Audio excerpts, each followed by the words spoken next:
Yeah, I agree. I actually don't have any problems at all with the word nationalism. I think that it gets, the definition gets poisoned by elitists that actually want globalism. Globalism is what I don't want. So when you think about, whenever we say nationalism, the first thing people think about, at least in America, is Hitler. You know, he was a National Socialist, but if Hitler just wanted to make Germany great and have things run well, okay, fine. The problem is that he had dreams outside of Germany. He wanted to globalize. He wanted everybody to be German, everybody to be speaking German, everybody to look a different way. That's not, to me, that's not nationalism.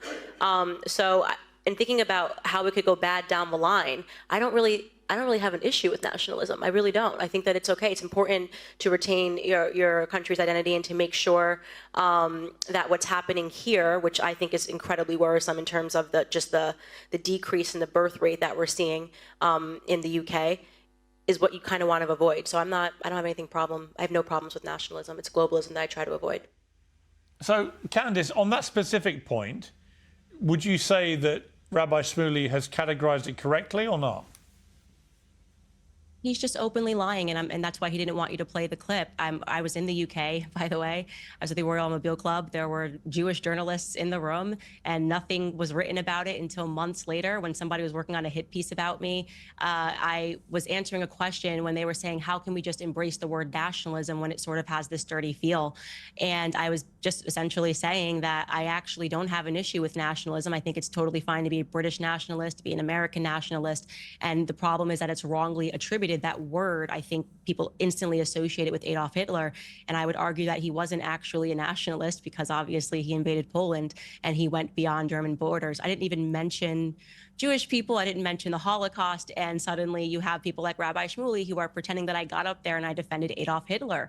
It's just, this isn't That good is not business. what she said. And this is why I say we just watched the right clip. now, please don't cut me off. Please do not cut me off. A huge issue that you have right now is this dishonesty. If you really want to understand why Israel is facing a PR crisis, why Zionism right now to people doesn't feel good and they don't want to associate themselves with it, is because it seems like it takes so many lies to maintain. There's no reason to misrepresent what I said and to tell people that I support Adolf Hitler, other than the fact that you want people to hate me. And so I'm deeply appreciative of the fact that you guys had that clip ready to go. Well, you may respond to what she just said and to that clip. Now you've watched it. Okay.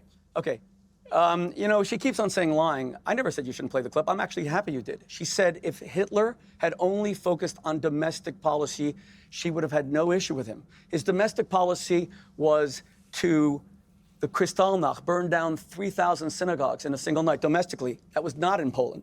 That was not in Czechoslovakia. His domestic policy was the 1934 Nuremberg laws. His domestic policy was a complete dictatorship where he destroyed the Bundestag and subjected and created Dachau under Himmler. So those are the historical facts. Now but what I said was, even then, the Jewish community gave her a pass. She explained it. One mistake, people make mistakes. Here's her history of anti-Semitism. She's not going to be barred from going into Australia because of anything she said about Israel. That is a fabrication. She's going to be barred. Australia is my wife's country, born in Sydney. She's going to be barred to go to Australia because she's a Holocaust denier, because a 100-year-old victim of Yosef Mengele, the angel of death's experiments, came forward and said, you are going to traumatize me all over again. She actually said that Mengele's experiments, the fourth worst person in Nazi Germany after Hitler, Himmler, Goebbels, Mengele, it was a fabrication. She's an out-and-out Holocaust denier.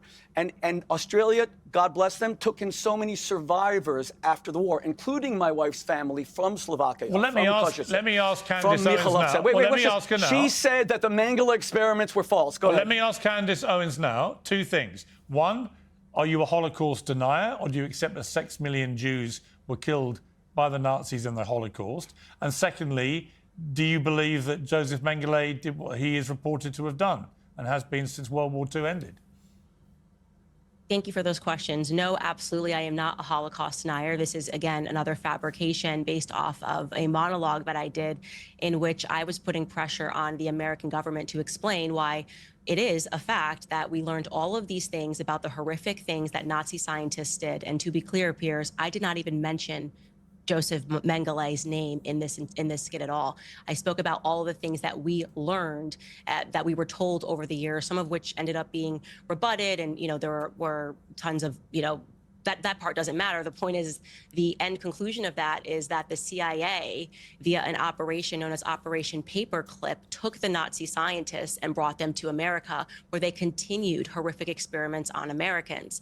That's the full context of that. So they pulled out a statement, like one sentence, where I said, we've heard all of these sorts of things that they've done, cut people in half, sewed them back together. And I said, that sounds like a ridiculous waste of time. And when you pull that clip up by itself, it sounds like I'm just diminishing all of these stories, when in reality, I'm saying, let's take everything at face value. Let's say everything we've ever heard was true. Why on earth would the American government acquiesce to bringing these scientists over to America? And as a fact, Dr. Mengele was not one of the scientists which was brought over to America. So but just to be clear, you accept, hang on, I'll come to you, Rabbi Shmuley. To be clear, you accept the Nazis murdered 6 million Jews in the Holocaust? Yeah, I have never once in any of my appearances I'm just asking you to clarify denied the Holocaust atrocities. Okay. Ever. And you accept that Joseph Mengele was a despicable man who perpetrated horrendous crimes, including experimenting on Jewish people when they were still alive? All of the scientists, the Nazi experiments that were done were horrific. And that's why I was saying they were so horrific that it makes you go, why on earth would the American government in this clandestine operation bring over the Nazi scientists who then became a part of our CIA and continued experiments onto America through to the 60s and the 70s?